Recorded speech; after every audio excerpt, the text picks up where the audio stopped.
Hola amigos, sí, hoy os voy a hablar de este personaje, Reinhold Messner, el famoso escalador, la persona seguramente más importante en la historia del alpinismo.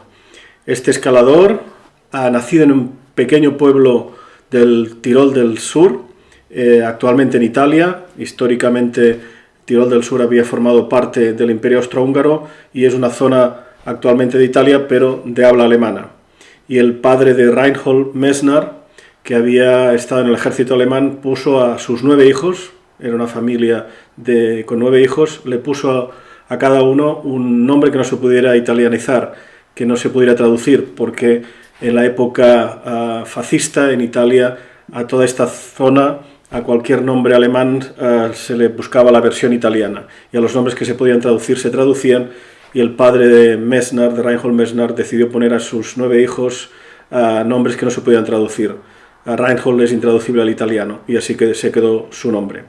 Nació en este pequeño pueblo de Vilnius, más o menos cerca de Bozen, de Bolzano, la capital del Tirol del Sur. Un pequeño pueblecito en un valle rodeado de montañas muy altas.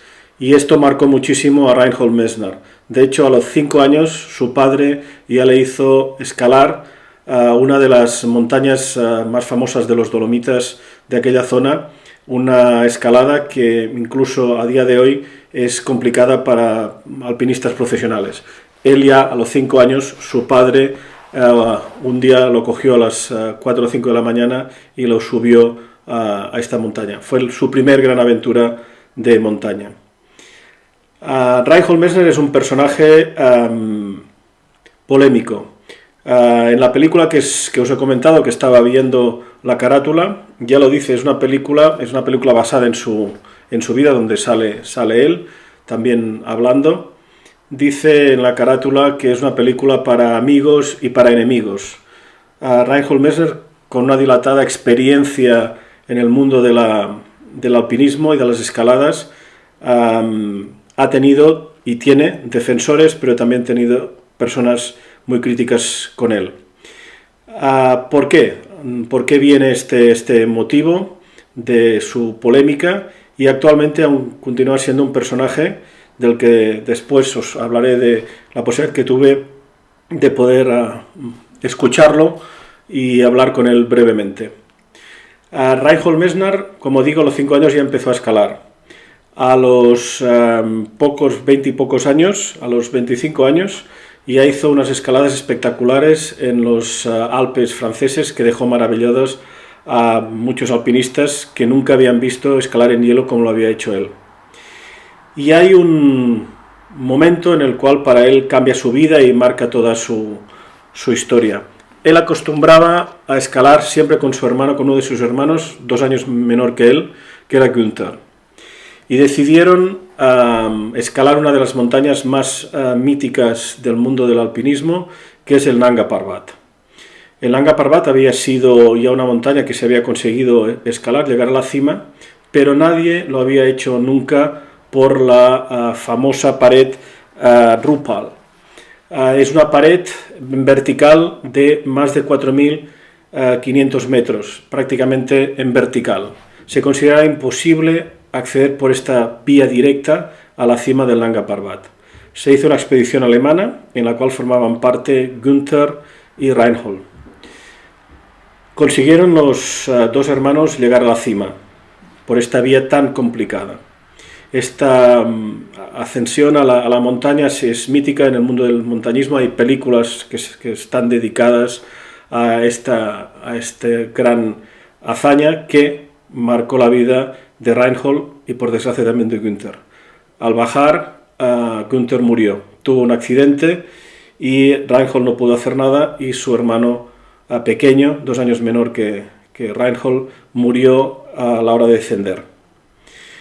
Ha habido gente crítica en la posibilidad de que Reinhold hubiera podido hacer alguna cosa más en aquel accidente, o por si su orgullo o por su actitud facilitó que hubiera podido padecer este accidente. La verdad es que el mismo Reinhold Messner salió muy perjudicado de esta ascensión, porque perdió 6 dedos entre los de la mano y los del pie, por tanto llegó al campamento base realmente destrozado. Esto marcó lógicamente su vida. Incluso muchos años después, casi 30 años después, fue con el resto de sus hermanos otra vez a Nanga Parbat e hicieron una escalada y encontraron huesos que pertenecían a su hermano Gunther. Y allí se hizo un homenaje, de hecho hay una escuela también y un centro sanitario patrocinado por el mismo Reinhold Messner. Por tanto, marcó muchísimo la vida posterior de Reinhold Messner. De hecho, a partir de entonces intentó siempre hacer escaladas en solitario, porque a la hora de tomar decisiones en estas escaladas tan tremendas, tan difíciles, se tienen que tomar decisiones en cuestión de segundos, y si las tomas por ti solo, tú te juegas la vida, pero cuando hay que tomarlas con otra gente que forma parte de tu equipo de escalada, lógicamente es un poco más complicado. Y Reinhold Messner a partir de entonces intentó e hizo muchas escaladas en solitario. También fue el que defendió hacer escaladas sin botellas de oxígeno, escaladas digamos más directas, más naturales, sin tener que forzar el medio ambiente tirando tantas y tantas botellas de oxígeno que se iban desperdiciando y se iban tirando a lo largo de toda la escalada.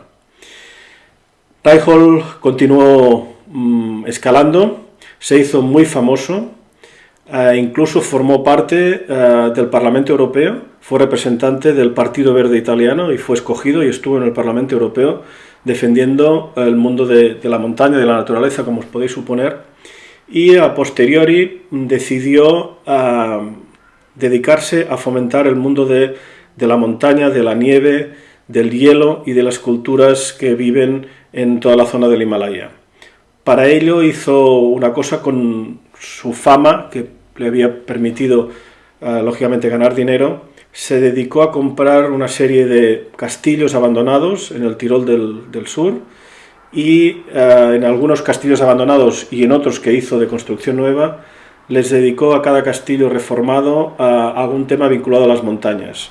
Uno dedicado a las culturas asiáticas que viven en el Himalaya, otro dedicado al mundo del hielo y de la nieve, otro dedicado al mundo de las montañas. En uno de ellos vive él, en Jubal, vive él durante una época del año.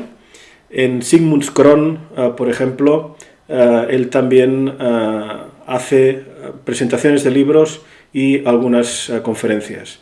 Y tiene un museo espectacular también dedicado al alpinismo, encima de la montaña Kronplatz, muy conocida, plano de Corones en italiano, muy conocida porque es una zona de esquiada, donde hay muchas pistas de esquí. Y encima de esta montaña, a 2.300 metros prácticamente, vació una parte de la montaña y hay un museo dedicado al alpinismo de una estructura muy peculiar y muy interesante, que también se puede visitar, lógicamente, subiendo en teleférico hasta arriba de la cima. Tiene otros museos, todos ellos se pueden visitar. La suerte que pude tener, porque visito con cierta frecuencia, ya que encuentro que es una de las zonas más bellas del centro de Europa, el Tirol del sur, Südtirol, pude coincidir con una de sus charlas. De vez en cuando, muy puntualmente, hace apariciones actualmente. Antes hacía muchas conferencias, ahora por tema de edad hace muchas menos, pero de vez en cuando se presenta por la noche en uno de sus museos, en el Sigmundskron, que está prácticamente al lado de Bozen, y después de la presentación del libro, en este caso, en la noche se abre una gran fogata y presenta un libro, hablan con el escritor, y a posteriori se puede hablar con Reinhold Messner. Todo el público asistente le puede hacer preguntas y él va respondiendo a las diferentes preguntas de cualquier tema. Pueden ser temas sociales, políticos, sobre la montaña, etc. Toda una experiencia, ya que es una persona que con lo que ha vivido, ha visto, y todas las experiencias que a lo largo de esta densa vida, lógicamente, han acumulado una sabiduría que cada comentario, cada opinión que da obligan a la reflexión. Yo tuve la suerte de poder asistir a una de estas charlas y que después me pudiera firmar un par de libros. Un libro para mí y un libro para mi amigo Robert Canet, que fue el amigo que en la universidad me dio a conocer a Reinhold Messner. Yo no conocía el mundo de la montaña, del alpinismo, y este compañero de estudios de filología alemana, que era y es un fanático de la montaña, me dio a conocer este personaje, del cual me enamoré cuando me empezó a hablar de él, y que con suerte al cabo de unos años pude conocer personalmente, incluso a comprar un libro y que lo dedicara al amigo que me lo había dado a conocer. Personaje sin duda controvertido, pero que hay que leer, hay que estudiar y analizar, y cada uno considerará hasta qué punto ha sido un personaje digno de elogio o criticable desde otros puntos de vista. Para finalizar, dos frases suyas que creo que responden bien a su manera de ser. Él dice que toda su vida ha estado enfocada a hacer solo aquello que le gustaba. Él decidió dedicarse al montañismo, a la escalada, y renunció a muchas otras cosas. Incluso tuvo que vender cosas para poder hacer algunas de las expediciones. Pero siempre decidió hacer aquello que le gustaba. Incluso cruzó la Antártida, cruzó el desierto. O sea, a posteriori ha hecho otras expediciones no vinculadas directamente con la montaña, pero sí con la naturaleza, realmente espectaculares. Quizá esto podría ser un poco en el sentido egoísta, pero va ligada a otra frase suya, que dice que para conseguir cambiar el mundo, para que consigamos cambiar el mundo, lo que tiene que hacer cada uno es cambiarse a sí mismo. Si no, así no se logra cambiar el mundo. Creo que este sentido de rebelión personal, pero que va absolutamente ligada a una rebelión más general, de que si no cambiamos cada uno de nosotros, difícilmente lograremos cambiar las cosas. Todo un personaje interesante, todo un personaje que hay que leer. Ved la película sobre su vida, ved la película de Joseph Wildmeyer sobre la ascensión al Nanga Parbat, espectacular. Y me despido con una despedida típica de los escaladores, que también es controvertida porque tiene su aspecto histórico, Backheil, o otra más neutra, Backfry. Quedaros con la que os guste más. En todo caso, disfrutad de la naturaleza, disfrutad de Reinhold Messner y todas sus expediciones.